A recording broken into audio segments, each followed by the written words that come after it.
Hi, welcome to the second edition of Deck Building 101, basically, where I take a deck concept and we implement either the correct theme or the correct amount of payoffs for the theme, which is the correct way to go about it to make up the deck or that you want to build. So today we're going to be trying out to build green-white hardened scales on a budget on Arena. What's great about this is we get green and white. We get the cheap dual land that came out from on Arena, so it's very cheap. It's uncommon. So we're going to construct this deck. Hopefully we can do a good job and push a decent deck through. So like I said, this is going to be a weekly series, I think, on this time slot. We're going to be either going over top meta, different types of archetype strategy, stuff like that, and showing the inner workings on how to build the different style decks every single week, hopefully. Now, this week, I think is going to be a little bit different than most weeks, because this week we are going to care more about the payoffs. So let's get into it. So with hardened scales, the payoffs are what's going to get you over the top. Now, green and white is our, by default, flow. Now, again, we want commons and uncommons. Last week, we didn't. I don't think I did as good a job as I should have, because I wasn't my first time trying it out the series. Now, so the payoffs for this style deck is the additional counters cards. So that's what makes this deck different. My gosh, I can't type. Okay, so like I said, what makes this different? That's not what I wanted to search for because it didn't give me the results that I needed. So additional. That seems like that might have done it. So again, I don't see the cards I'm looking for. So let's just look at 2-drop and give me the here. +1. That's what we're looking for. Okay. There we go. So remove this. And remove this. Now, so payoffs is what really defines this style deck, right? Because we want to put additional counters on our stuff based off of, basically counters, right? Synergies. So we have 8 payoffs for this deck to actually make our counters better than what they would be normally. So this kind of deck, right? The rest of the deck consists of cards that either care about counters, get a bonus when you get counters, or something of that nature. Now, we do have a pretty solid Brawler card that is really good in the deck. Whenever another thing gets counters, it gets counters. Turns out that's just broken. So that's kind of the strategy we're wanting to do. There's some green fight spells that we could definitely try as well. Some Veils seem reasonable in the board. Nice little hexproof, gets a counter on something. It just works, right? So that's like the kind of strategy we kind of want to do here. Of course, if we could reuse our ETB counter effects, that is also ideal. I kind of like Scourges in the deck because it gets counters whenever something else gets counters. Non-Hydra. So if we have mostly non-Hydras, this just works. And plus, I love Hardened Scales is one of the decks that I specialize in on my other channel. So hopefully this makes this a little bit better than what I was anticipating. So keep in mind this deck is not going to be as good as the full-blown version. But if you like +++1 counter synergy cards, this could be a deck that you could get yourself into relatively cheap and proceed to go from there. Now, like I said, we definitely want some stuff. Now, one thing to keep in mind, depending on the style of deck you're building, right? If you're trying to go for the aggressive side, you want your average mana value over here to be between 1.8 and 2.5. If you're trying to go for something like a little bit more mid-rangey, you probably want that around 2.5 because you have your cheap removal, but your threats are usually a little bit more, I take over the game style threats. So they cost about 3 to 4 mana. So depending on what kind of aggressive or non-aggressive plan you're wanting to go about it, that determines that. We could definitely play something like this, right? 4 counters, get everything trample. It is a nice closer in the deck. We don't really want to go above probably that mana value. So 4 is our max, I think. There's also potential that we just play some stuff like, where's that card that gives yourself indestructible, put 2+++ some counters. That's not very good. Like I said, you definitely want something that's definitely flexible, preferably. And that's the only time you should be overspending on mana value. So I think we could do like one of these in the main, one side. It is a uncommon that protects our stuff, gives us a little bit of card draw. Now, Hydra is something that also puts counters on it, but again, 3 mana value is your upper costs, right? We mainly want to fill up our 2s and 1s. This is a deck that's quite aggressive, most likely, or most of the time. And we're going to have to fill that slots up. Now, this one here costs 1 less if you control a creature with +1/+1 counter. Turns out, I mean, that's an instant speed, 1 mana fight. Of course, that used to be a really good thing, but now, of course, you have something better than that. So you don't really need it, per se. To keep that in mind, like, there's some stuff like that used to be pretty solid, you know, like you would play it, potentially. But now you don't, just because of the fact that there is better stuff out now. Because now we can just play Tail Swipe, which is an instant speed fight all the time.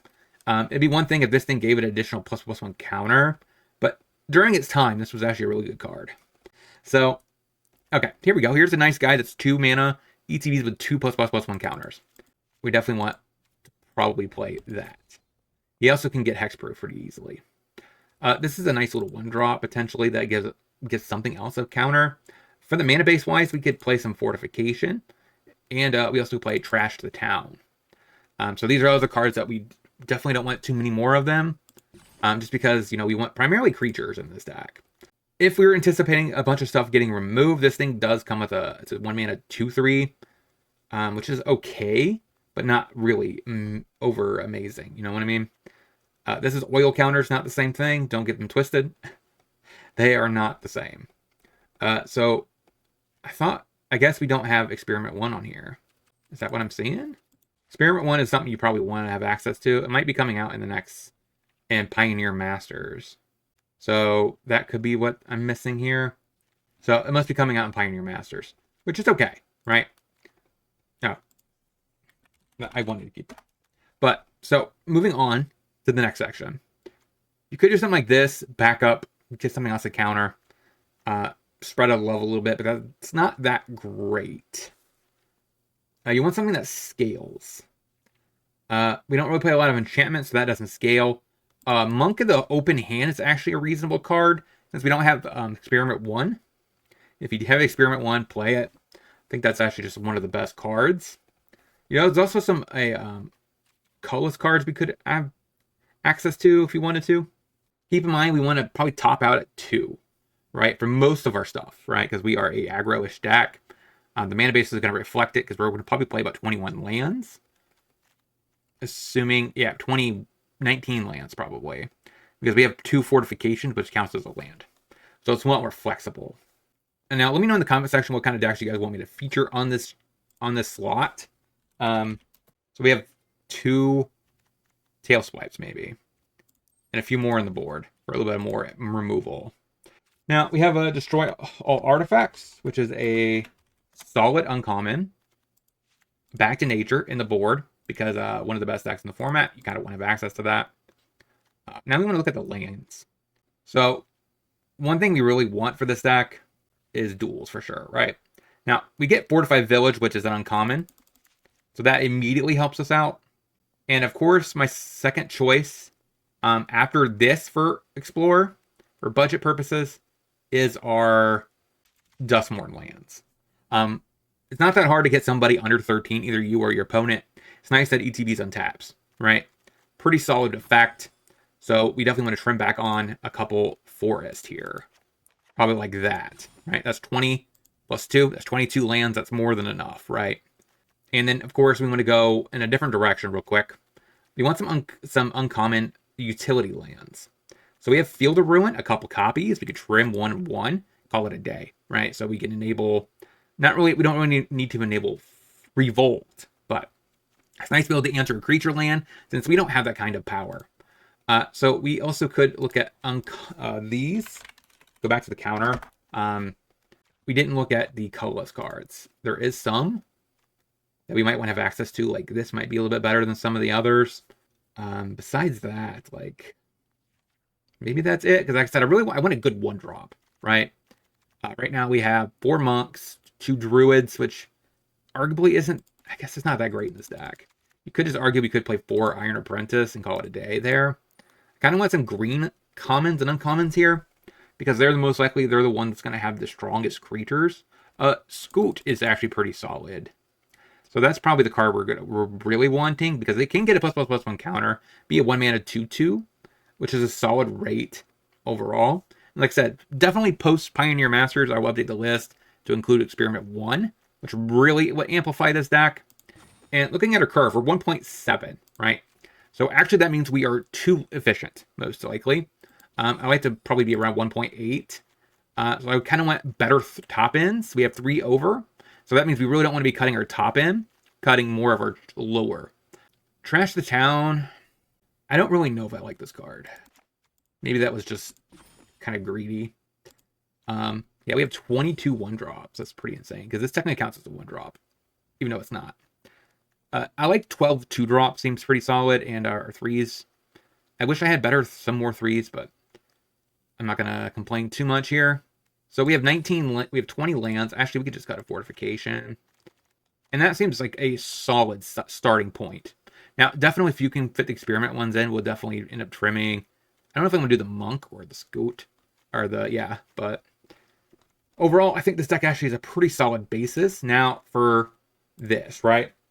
We could look at counter again. Now, this time we need to look for a different axis, right? We probably care more about instants and sorceries this time. Just because they are cards. Put a counter on something. If gift promise, they fight each other. Not really that great. That creature gains reach on a turn. Not really that good either. If creature enter this battlefield, put a ++1 counter on it. So there doesn't appear to be that much of an option here. So raid is a nice option, because you could put counters on all creatures that we control, or we could destroy target artifact or enchantment. Not a bad start, right? Also, we kind of want some sort of graveyard hate. It'd be helpful if I could spell correctly. Oh, that's right. I put those on. So we have something like Soul Guide Lantern. We don't really care about our graveyard. Actually, I like Lantern of the Lost. So now, if you're trying to decide between these two, if you actively care about your graveyard, either it be you have to delve or anything like that, you don't rather not exile your graveyard, I would go with this one. Because it's free, exile their graveyard, or you could pay 1 and sack and draw. But I would rather, most of the time, just pay 1 sack, draw, and exile both graveyards. It's better if your deck doesn't actively care about this. You also have Tormod's Crypt. That's also a possibility. But I like that as a starting point.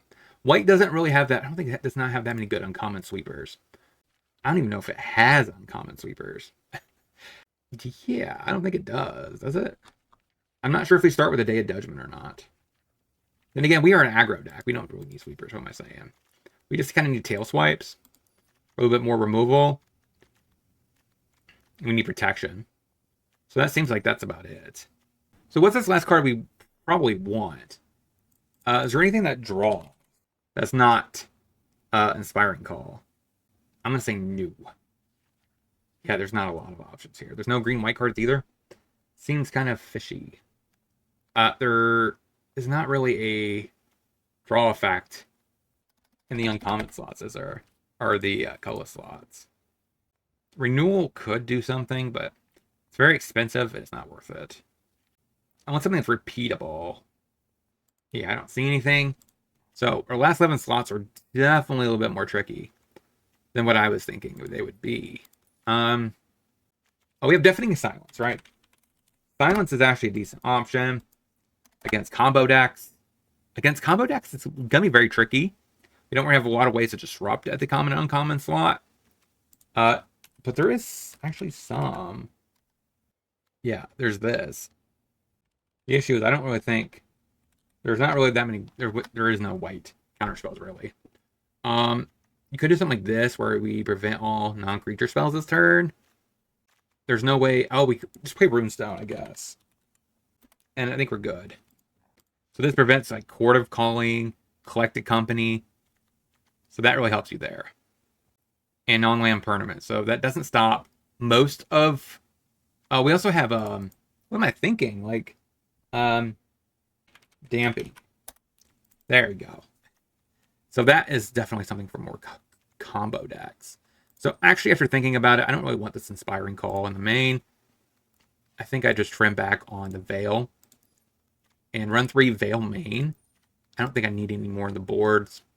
I don't really need this call on the board either. Just because of the fact that I think we have a decent amount covered here. And we can cut the Weimer, or the tax effect card. You have Artifact Enchantment Destruction, Global Enchantment Destruction, because the Overlord deck is a thing. We have Silence for Phoenix. Against discard decks, you could do some sort of hexproof. That is a possibility. Even something like Surge of Salvation could be a thing. How many lands are we playing? Like 20. Honestly, we can cut the Fortification here. Go up a Tail Swipe. Like that. I think that's kind of where I want to be. So that is kind of how you build the deck, right? So like I said in the beginning of the video, right? This style deck, we start with the payoffs, right? Because we know out of the gate, Heart and Scales is a style deck that cares about the payoffs, not necessarily about the theme. The theme is +1/+1 counters, right? But if you didn't have the payoffs, the theme wouldn't work, right? So that's the kind of the first thing you need to actually materialize in your head, how you want to construct it. Is this deck, is it going to be at its best because of the payoffs or the theme? So if I'm playing a ramp deck per se, right? I want like about 8 to 10 ramp spells. That's not the reason why I'm playing the deck, right? I'm playing the deck because of the payoffs. If I'm playing something like sometimes the enablers are a huge chunk of the deck, but the payoffs are kind of what you want to work towards. And then also sometimes the theme is ramp, right? But my payoffs are what I am working. The deck is functioning for. This one's similar, right? We are technically a +1/+1 counter theme deck, but our payoffs are why we're playing the theme. Control decks, on the other hand, typically you are playing control magic is the theme. So that actually is your main purpose of the deck. That makes any kind of sense. So like that's kind of what you're gonna have to figure out when you start constructing a deck. Like I said, we knew our theme right out of the gate. I wanted to do +1/+1 counters, and the reason being is I love the payoffs, which are your camis, and your Conclave Mentors, which basically gives you additional +1/+1 counter whenever you get a +1/+1 counter.